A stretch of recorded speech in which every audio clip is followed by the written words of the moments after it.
pessoas, tendo várias experiências desses seres. No ano de 1987, ocorreu aqui em Guarapuava, eu já estava trabalhando na prefeitura como agrônomo, extensionista, no programa do prefeito Nivaldo Krieger lá. E no meu quarto, de repente, eu sempre gostei de gato, então eu tinha uns gatos, sabe?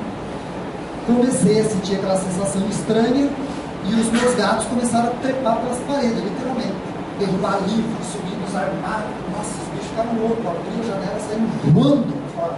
Voando mesmo. Nunca vi gato voar, foi a primeira vez. Voando, janela.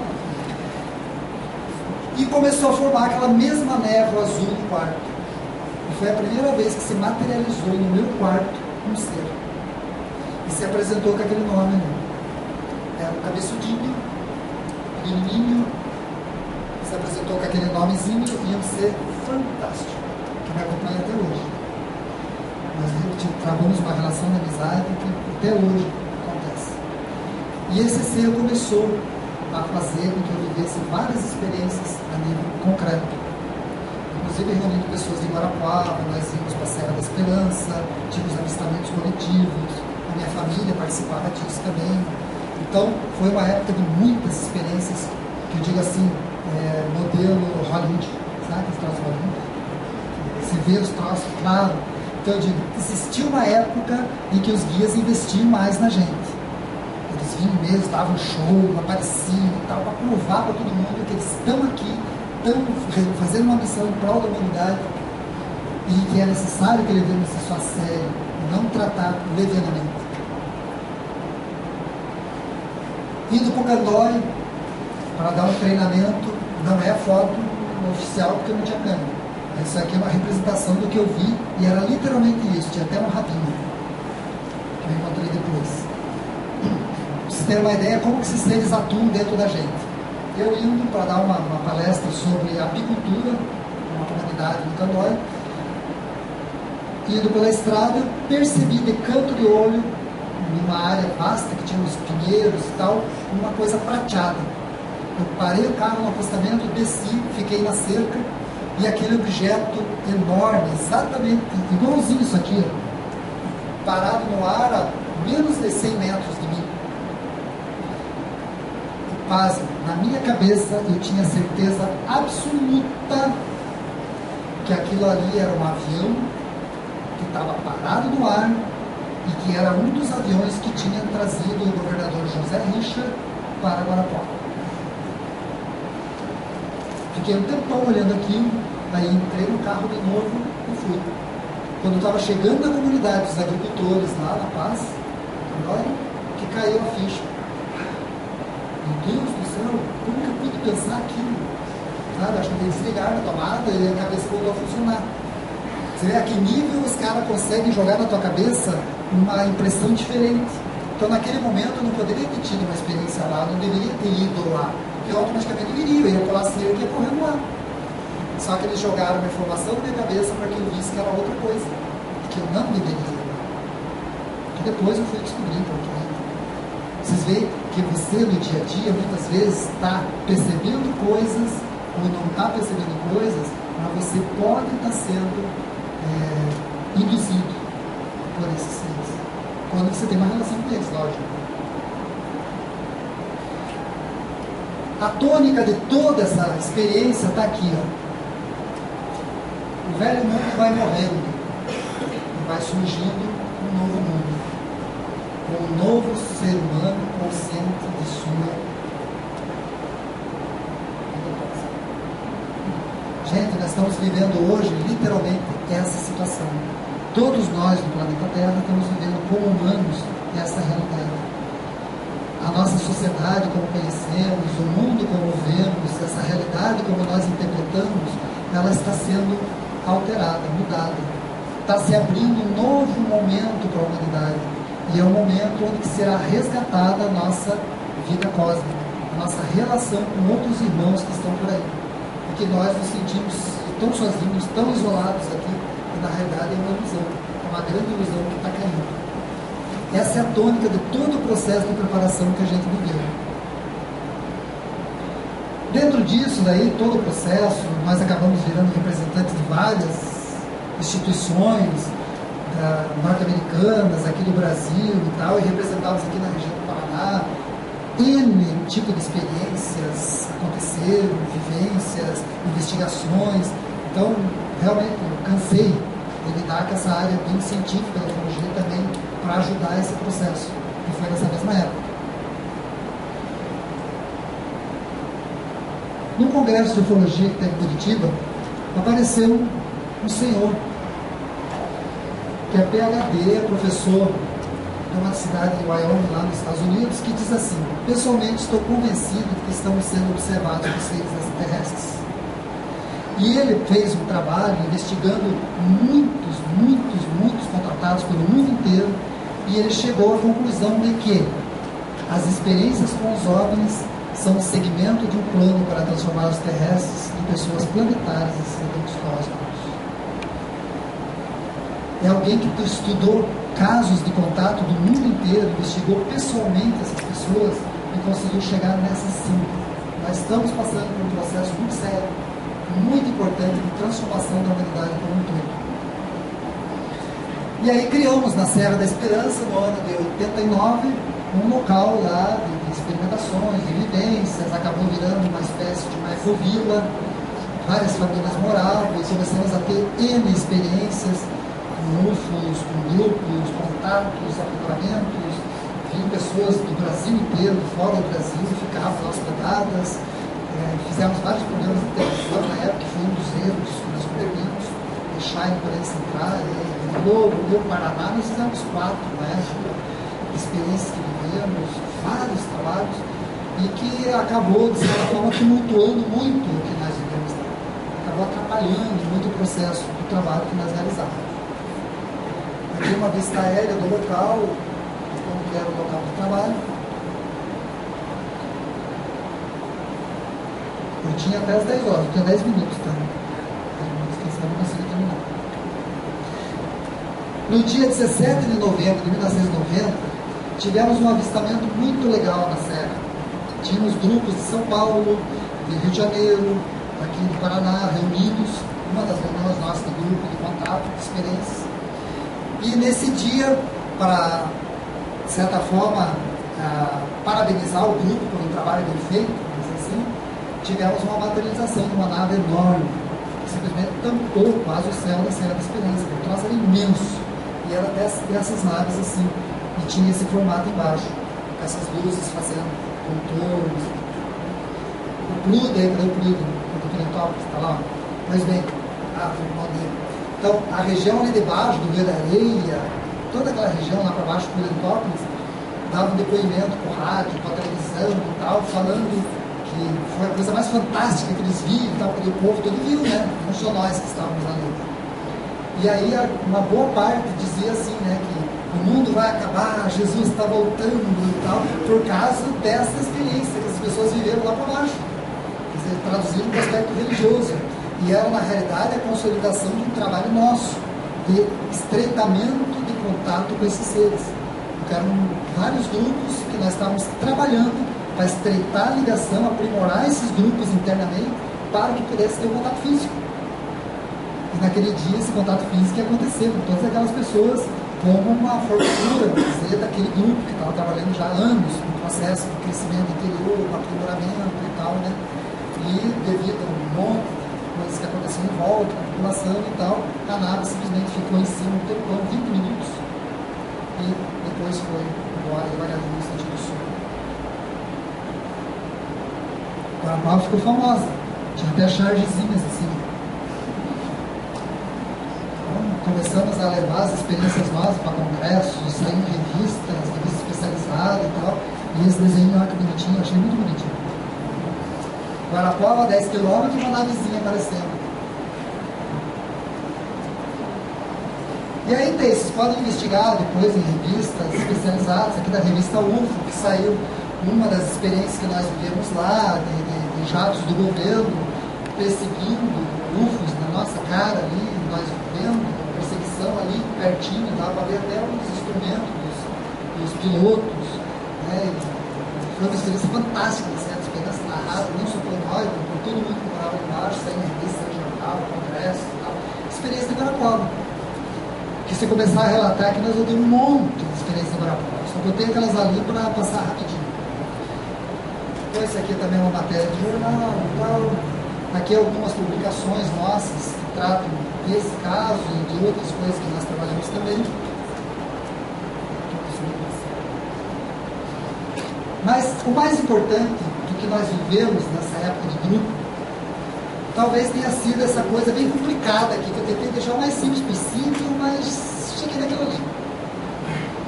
Veja bem,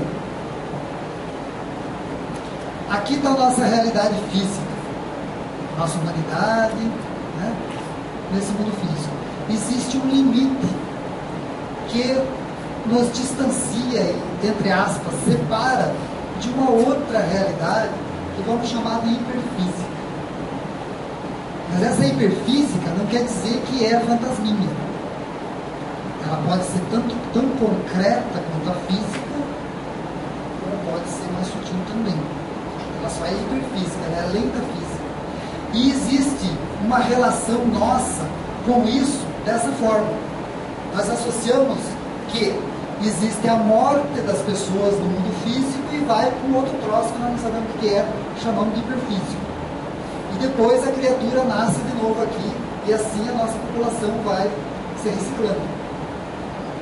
Só que nós não temos contato, está bloqueado aqui o contato entre nós e esses seres desencarnados, entre aspas. Não sei através do doutrina espírita e tal, que tem todo o treinamento, as técnicas, de fazer algumas conexões aqui com esses planos. Só que esses seres, gente, eles têm contato e comunicação com todos esses níveis. Não imagine que um extraterrestre é uma coisinha branquinha, ou um ser bonitão, tal, que vai aparecer aqui e ele só é físico. Esses seres, eles dominam todas essas dimensões. Eles conseguem passar para o nível sutil, para o nível físico, em um estalo de mão. Uma vez um desses seres falou assim, que o deslocamento deles pelas realidades não é levando tempo e espaço como uma questão, mas é a mesma coisa que você trocar um canal de televisão. Você apertou no controle e trocou de canal, é o mesmo esforço que eles fazem para trocar de níveis de manifestação. Então eles dominam esses mundos paralelos, esses universos paralelos, que para nós ainda é uma coisa assim. A física quântica está desbravando isso agora, né? Já encontraram a partícula de Deus, já estão vendo que o mundo físico é só energia e tal, e que isso todo um processo a ser estudado por aí, né? E essas realidades físicas paralelas, elas estão aqui. Nós, biologicamente, estamos bloqueados a ter essa experiência.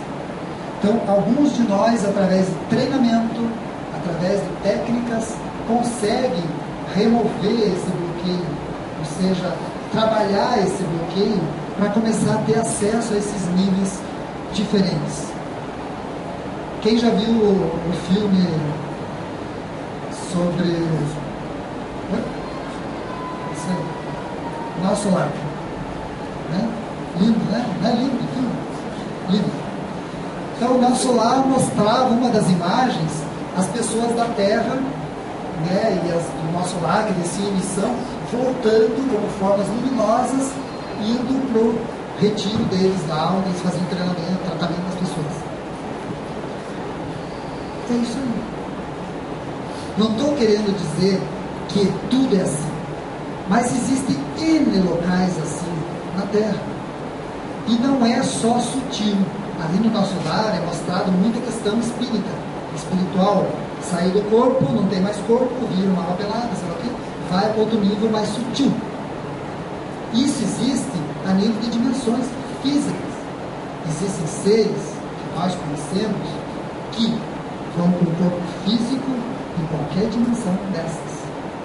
Eles podem vir aqui para o corpo físico, bater um papinho conosco e ir para outra dimensão física para bater um papinho com outra pessoa. Assim como eles podem dar um pulinho no nosso lar, e eles eram chamados lá de seres de luz, que vinham orientar de vez em quando, que eram seres livres, que não ficam prisioneiros, né, as formas, os locais.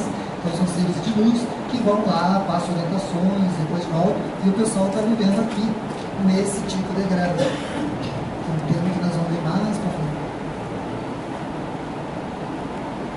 Então está aí a chave da tecnologia dos guias, Chandras. Isso aqui acontece nas práticas de campo em Rama. Quando nós começamos, os grupos estão passando por um nível que já começa a ter experiência com esses seres. Aí se manifestam como se fossem umas cúpulas de luz, uma névoa esbranquiçada, azulada, e nessa névoa se manifestam esses seres, ou nós entramos para estabelecer relacionamentos com eles, um tipo de relacionamento. Então isso aqui é algo muito característico da missão e acontece no processo Rama. Ali nós temos uma foto, essa aqui foi tirada por um grupo Rama lá da Espanha, numa das manifestações, o Xendo, no local da experiência, estava aqui, eles conseguiram tirar uma foto, e esse aqui de um grupo do Canadá, o Xendo manifestado. A gente tirar foto de noite não é muito fácil. Bem, nem vou entrar aqui na questão do General Shoa, que é das pessoas que eu adoro, que eu conheci na minha vida, que já faleceu, mas o general, olha, talvez tenha sido uma das pessoas que mais teve experiência que eu conheço a nível de trânsito dimensional através de Chandras. E foi aqui no Brasil, o general do governo brasileiro, do exército brasileiro, e que tinha a sua equipe que investigava isso e trabalhava perto do Brasília. O general deixou muitas lições para nós, mas não vou entrar a fundo. Aqui está o livro que eu falei para vocês, que resume, de certa forma, a experiência toda, que seria um pré-requisito para vocês conhecerem mais a fundo a Rede Rama, a Missão Rama. E aqui alguns encontros que nós fazemos. Aqui um encontro de prática de campo. Aqui um outro encontro em Minas Gerais. Esse aqui é lá no Peru, no deserto de Tilca, onde começaram as primeiras experiências. Então é um lugar que vale a pena conhecer. Muito, muito, muito, muito interessante. Aqui em Minas de novo. Aqui o último encontro que teve lá agora, poucos meses atrás. Até o Renê, o Romeu estiveram lá, né? Lucas esteve lá também, cadê o Lucas? Tem algumas pessoas aqui que já estiveram lá, vivendo as experiências da missão. E aqui em Guarapuava nós temos o sítio Terra Mãe, onde nós fazemos reuniões, os grupos, as aberturas de grupos, alguns treinamentos. E os grupos trabalham na cidade, nas suas casas, se reúnem uma vez por semana para discutir algumas questões ligadas ao guia de práticas. Mas é importante saber que dúvidas, detalhes sempre são compartilhados, informações são trocadas, tem todo um processo de acompanhamento. Tem algumas coisas que nós fotografamos, nós vamos passar rápido aí. A nossa horinha já está estourando. Essa foto não dá para ver quase nada mesmo, mas se você forçar bem, você vê ali a foto de novo.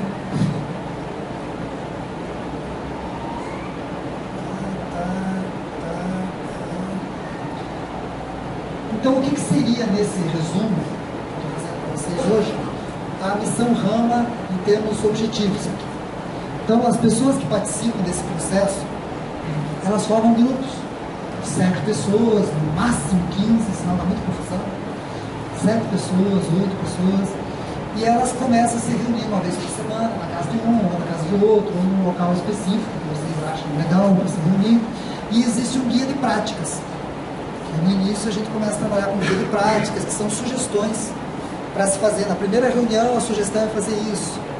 Depois isso é relatado numa ata que é encaminhada ao facilitador do grupo, e se está tudo bem, beleza, se tem alguma coisa para o grupo lá observar, o facilitador dá um toque ali, ó, veja bem aquele ponto ali e tal, né? E assim, a gente, como facilitadores, a gente vai acompanhando o grupo nos seus passos, nos seus primeiros passos, até que então esse grupo vai se formando, se consolidando, adquirindo sua característica própria. E esse grupo começa a executar suas funções, suas tarefas, suas atribuições em relação à experiência. Porque não é todo grupo igual, um é diferente do outro, e as pessoas dentro do grupo manifestam coisas diferentes, têm atribuições diferentes, a gente não sabe exatamente o que cada um vai fazer. O importante é saber que nós temos uma orientação permanente por parte desses guias. E temos uma técnica para fazer essa relação e ter essas orientações. Só que é fundamental, a prova principal pela qual passamos é ser constante, determinado e consequente. Ser constante é não ser aquela pessoa que qualquer vacilo ela desiste, qualquer probleminha ela vai embora. Seja constante, aprenda a ser constante, aprenda a ser determinado. Eu determinei atingir tal coisa, eu vou lá, está difícil, agora estou mudando barriga, não sei o que lá, mas você está determinado e você vai atingir aquela meta. E ser consequente é usar, aprender as coisas e usar aquilo de uma maneira racional. Não usar aquilo de uma maneira que seja consequente ou inadequada. Participar da rede Rama, da missão Rama, exige um encontro com esses seres, que são irmãos nossos, tanto que nós chamamos de amigos, os senhores, são iguais nós. Não existe aquela história, vou ver um apenado, não sei, baixinho, cabeçudo e tal. Não, você vai ver pessoas. Só que pessoas que estão ligadas com a nossa história desde antes de nós pensarmos em existir. Os caras que monitoram o nosso processo de crescimento e evolução como civilização na Terra desde o princípio. Então eles têm esse processo de aproximação e a partir desse processo de aproximação você vai se aprimorando, né? Principalmente para encontrar você mesmo. Esse é o caminho mais difícil e ele é fundamental, básico, que é o caminho de encontrar você. A partir do momento que você encontra você, resgata a tua verdadeira identidade, quem é você, o que você está fazendo, que você já começa a ter uma relação muito mais íntima com o processo. E você já começa também a perceber outras coisas. Todo mundo já conhece aquela frase ali, né? Seja a mudança que você quer ver no mundo. Não adianta a gente ficar falando mal de tudo, do governo, de Dilma, não sei o que, não. Vamos mudar nós. Eu não posso mudar tudo. Mas o meu mundo em volta de mim eu consigo. Eu consigo não sair chutando cachorro na rua, sabe? As coisas assim. São pequenas coisas. E às vezes no teu jeito de se relacionar com os amigos, com as pessoas, no teu convívio, na escola que você frequenta, se for, já começa a mudar ali. Você quer atingir aquele tipo de pessoa. Então, você começa a mudar você. A partir da mudança íntima, você consegue alterar o meio que você convive. E nós acreditamos muito nisso. Toda a missão Rama acredita muito nisso. Trabalha com isso há muito tempo. Porque amor e fraternidade é a base para que exista isso aqui. Resgatemos a ligação nossa com os outros reinos. Nós temos tantos reinos aqui na Terra, né? O reino animal, vegetal, mineral. E o que nós estamos fazendo? Acabamos com a fauna silvestre, acabamos com toda a vegetação, temos alterações climáticas violentas. Estamos exaurindo o subsolo, a maior parte dos minerais. Temos mais 20 anos de adubos para nossas lavouras, porque exaurimos os recursos minerais com adubação fosfatada, por exemplo. Então nós estamos exaurindo a nossa relação com os recursos naturais que existem. E, através desse resgate, nós podemos ter alguma ligação com alguma coisa além disso. Então a rede Rama, gente, ela basicamente trabalha com um acervo de Rama, da missão Rama, dos grupos de Rama do mundo inteiro. A gente tem, cada experiência que um grupo tem, a gente recebe direto, a gente sabe o que está acontecendo em cada grupo, em cada lugar. Temos essa relação com esses guias que orientam a rede Rama, e dentro disso temos uma proposta bem abrangente, que é as escolas, né, estágios para as pessoas em várias áreas, produtos e serviços, trabalho socioambiental, temos comunicação instrumental, coisa que nós estamos estudando agora, yoga e saúde, contatos com esses seres, várias atividades compõem o que nós chamamos de rede Rama. E a nossa proposta é a criação de ecovilas. A partir desses grupos já mais aprimorados, esses grupos já mais experientes, já começamos a estabelecer relações entre os grupos não só entre as pessoas do grupo, mas dos grupos entre si, e começarmos a conviver em locais que nós chamamos de ecovilas. Então nós temos projeto de uma ecovila em Minas, perto de Belo Horizonte, uma que já tem terra em Alagoa, em Minas, já disposta para começar a fazer isso, já tem gente lá, e temos uma proposta de fazer uma ecovila aqui em Guarapuava também. Reunindo esses grupos, morando em zona rural, lógico, se quiser trabalhar na cidade vai trabalhar, mas é outro tema. Nós vamos trabalhar de ecovila, nós vamos ter um trabalho específico sobre a ecovila, discussões, oficinas e tal, para a gente entender o que seria isso. Essas ecovilas, elas nascem de propostas coletivas, elas não são pacotões prontos. Ah, o guia veio lá não sei de onde e disse que nós vamos fazer casa em forma de bola. Todo mundo vai encher de bola no jardim e vai morar nas bolas. Não é nada, nem parecido com isso. Vamos virar hobbit, vamos lá trabalhar no Senhor dos Anéis, ficar amigo do Bilbo. Então, gente, são propostas coletivas que são construídas pelos grupos e essa proposta é materializada nessas áreas rurais, onde nós vamos aprimorar essa relação entre nós, entre o ambiente, entre o ecossistema e tudo mais, e consequentemente estreitar mais essa conexão com esse trabalho. Então aqui algumas ideias, que são feitos, está proposto para esses locais. Trabalhar também a questão da nossa alimentação, que hoje ela está completamente fora do adequado. Começar a trabalhar desde o tipo de alimento até a mistura desses alimentos. Os designs que vamos ter que aprimorar. E, resumidamente, seria aquilo ali. Não é mais tempo de deslumbrar-se diante do fenômeno. Já tivemos muito tempo para deslumbramento. Já vivemos muitas experiências com esses seres. E por N vezes eles falaram das ecovilas. Saíram poucas do mundo. Então é hora da gente começar a sair desse território e realizar um desenvolvimento integral mesmo. Através de um outro modelo de convívio, para poder contribuir muito mais conosco mesmo, com nossos companheiros e com a sociedade de maneira geral. Uma das bases do processo seria a permeabilidade de fronteiras. Muitas vezes, os grupos se desarticulam, as pessoas se tornam inimigas até, porque falta aquilo ali, permeabilidade de fronteira. Ah, eu sou budista, aquele ali é católico, não me dou com aquele ali. Ah, aquele lá é Rosa Cruz, o outro é maçom, já se pica. Oceano. Quer dizer, existe essa coisa que nós criamos e que é extremamente nociva, ela nos afasta de nós mesmos. Nos afasta dos colegas, dos próximos e nos afasta de nós mesmos. Então temos que começar a trabalhar uma permeabilidade de fronteiras, que seria deixar essa fronteira um pouco mais tênue.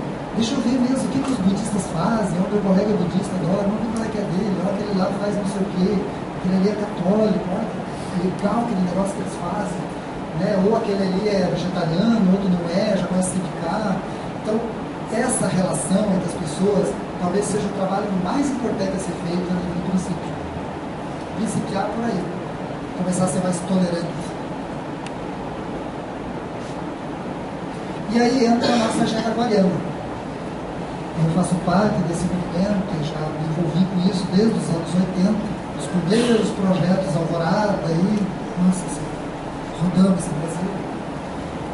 E a agenda aquariana, nós como difusores também dessa proposta, vinculamos a Rede Rama à agenda aquariana, que faz parte de um tema que nós vamos discutir mais para frente, que é uma metodologia que existe a nível mundial para a criação e manutenção dessas ecovilas. E temos uma mensagem final, sei que estão cansados, mas a hora já passou 10 minutos. O homem do terceiro milênio terá novos valores, não viverá acorrentado ao medo e à incompreensão. Conhecerá uma nova ciência integral que vem sendo ensinada pelos extraterrestres, e assim ficará harmonizado com o universo, tendo conhecimento cósmico e paz interior. Essa é a proposta de toda a missão Rama, da Rede Rama, e de maneira super rápida, eu passei aqui, mas por mais que tomou bastante tempo da gente, tópicos relativos a toda essa experiência, e que mais para frente nós vamos trabalhar um por um desses, aprofundando, discutindo, talvez em círculo, que eu prefiro mais trabalhar em círculo, porque assim eu falando, vocês falando, melhor trabalhar junto, interagindo, tal. E essa é a nossa mensagem da Missão Rama. Tem acesso ao nosso grupo através do Facebook, só entrar lá, Rede Rama, ou Missão Rama, você já se cadastra e conversa com a gente. E estamos à disposição de qualquer coisa. Vai ser lá para fevereiro, né? E agora vem as férias, muita gente viaja, o pessoal da faculdade tudo viaja, então começando em fevereiro na sequência. Tá bom? Obrigado pela atenção e desculpa qualquer coisa.